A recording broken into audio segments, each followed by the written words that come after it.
আপনি নিজে বলেন, এই জায়গাটা আপনি ভাড়া নিচ্ছেন, আবার পুরো জায়গাটা আপনি দখল করে রাখলেন এখানে পার্মানেন্টলি। এখানে এই গাড়িটা তো এখানে দাঁড়াইতো, ওখান দিয়ে কিন্তু মানুষ চলাচল করতো, কিন্তু এই গাড়ি আপনার জায়গা দখল করে রাখলেন আর মানুষের ভোগান্তি। আজকের মধ্যে সরাই ফেলবেন। আমাদের নির্বাহী ম্যাজিস্ট্রেটের সাথে আমি কথা হয়েছে, পুলিশের সাথে কথা হয়েছে, সবাই তারা ব্যবস্থা করবে, কিন্তু আমরা আমাদের জায়গাটা রাস্তাটা মেইন রাস্তা আমরা পরিষ্কার রাখি। ঠিক আছে ভাই, এটা তো সরকারি জায়গা, সরকারি রাস্তা, এটা তো সরকারি রাস্তা। যদি এখানে পার্মানেন্টলি আপনি যদি দোকান বসান, গাড়ি চলবে কিভাবে? আর ফুটপাথ তো যতটুকু, ফুটপাথের পরে তো গাড়ি চলবে, এখন এই মানুষগুলো কিভাবে চলবে? একটু মেহরবানি করে আমরা সবাই সবার জন্য একটু সহযোগিতা করি, কি বলেন? এখানে মালিক আপনি? আপনি কি এখানে মালিক? কি মালিক, কি সূত্রের মালিক? আপনার সামনে আবর্জনা কেন?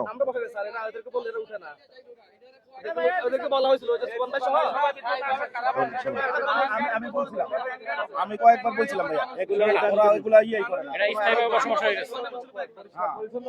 এখান থেকে একেবারে হাজারবাজি স্কুল পর্যন্ত টোটালি এই দোকানদারে ভাড়া নেয়, এটা এই দোকানদারা ভাড়া নেয়, সিন্ডিকেট আছে, সিন্ডিকেটটা করে খেতেছে এটা।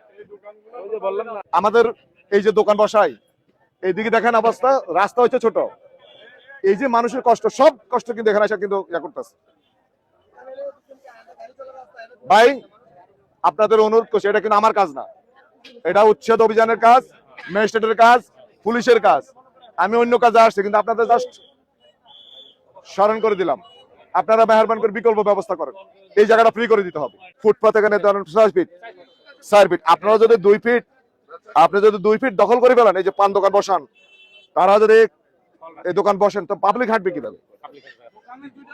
এটা বলেন, আপনারা তো দোকান ভাড়া নিচ্ছেন, এখানে কাজ করেন, তাহলে এই যে ফুটপাথ দখল করে ফেলছেন, রাস্তা দখল করে ফেলছেন, মানুষ হাঁটবে কিভাবে? আপনি এই বিদ্যুৎ এই লাইন করতে আসছে,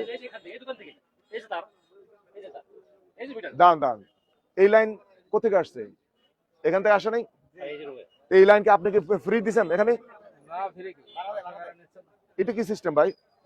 মানুষের ভোগান্তি তৈরি করে আপনারা দোকান ভাড়া নিচ্ছেন পিছনে, আপনারা আবার ভাড়া দিচ্ছেন সামনে, এটাও তো একটা চাঁদাবাজি, এটা একটা চাঁদাবাজি, এটা চিনতে পারছেন?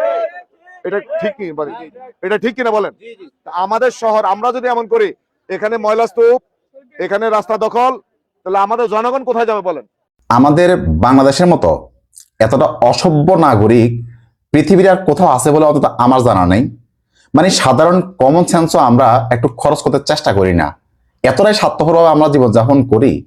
মানে প্রত্যেকটা মানুষ যখন নিজে থেকে এতটা স্বার্থপর হয়ে যায়, তখন কিন্তু অনেক সময় আইনের ব্যবহারও বিকল হয়ে পড়ে। এখন এই যে মানে রাস্তা দখল করে যে ব্যবসা বাণিজ্য করা হচ্ছে, রাস্তাটা তো এটা আমরা সবাই জানি এটা হাঁটাচলা করার জন্য, সেখানে একটা রাস্তা 3 ভাগে 2 ভাগ অনেক জায়গায় দখল করে আছে। এখন সব জায়গায় যদি আইনের প্রয়োগ করতে হয়, তাহলে তো দেখা গেল এই আমরাই আবার সরকারকে গালি দিব, আমরাই আবার সরকারের বিরুদ্ধে নানান ধরনের উস্কানিমূলক কথা বলবো। এখন ঘটনা হচ্ছে কি যে নিজের কমন সেন্স থেকে যে আইনটা মানা উচিত, সেটাও যদি আমরা তোয়াক্কা না করি, তাহলে আমাদের উপরে যদি প্রশাসন মানে লাঠি উঠাই, তখন আবার সেই লাঠির বিরুদ্ধে আমরা যখন কথা বলি, সেটাও তো এক ধরনের বিশৃঙ্খলতা। তো এই জন্য নিজের সচেতন নিজে থেকে যদি তৈরি না হয়, তাহলে মায়ের দিয়ে সোজা করা ছাড়া আর কোনো উপায় থাকবে না।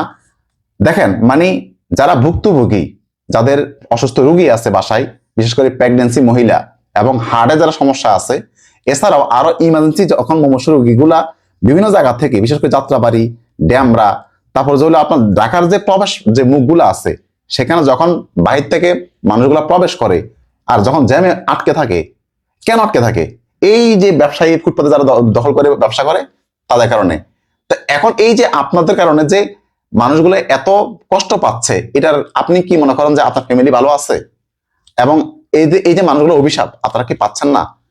একটা মানুষ হিসাবে যদি মনুষ্যত্ববোধ যদি নিজের থেকে কিছুটাও যদি না থাকে, সেক্ষেত্রে যদি একটা সরকার ওই জনগণের উপরে মানে টর্চার করে, সেক্ষেত্রে আর কিছু বলার থাকে না, প্রতিবাদের ভাষা আপনি আর খুঁজে পাবেন না। দেখেন যিনি এখন বোঝাচ্ছে সম্ভবত ঢাকা 5 আসনের যাত্রাবাড়ি ড্যামরা আসনের যিনি এমপি, জামাত ইসলামীর এমপি জনাব কামাল হোসেন সাহেব, দেখলাম ওনার কোনো পুলিশ প্রটোকল নাই, সরাসরি জনগণের কাতারে এসে একদম হাত দিয়ে অনেকটা মানে পিঠ মুছে মুছে মানে বুঝিয়ে দেওয়ার মতো অবস্থা, দৌড়ে বুঝাচ্ছেন যে ভাই এটা ঠিক না, এটা অন্যায়। দেখেন এখন ভদ্র ভাষায় প্রথমে আপনাকে হাত বুলিয়ে বুঝিয়ে দেওয়া হচ্ছে, আপনাকে আপনার দায়িত্ব আপনার সীমা আপনাকে দেখিয়ে দেওয়া হচ্ছে। তারপরও যখন আপনি সেটা অমান্য করেন, এরপর যখন আপনার উপরে যখন মানে লাঠি উড়ানো হবে, তখন আপনি বলবেন যে কি এই সরকার খারাপ, এই এমপি খারাপ, তাকে আমরা ভোট দিয়েছি, হ্যান ত্যান নানান ধরনের কথা বলবেন। ভাই এতটা অনৈতিক আমরা কিভাবে হচ্ছি?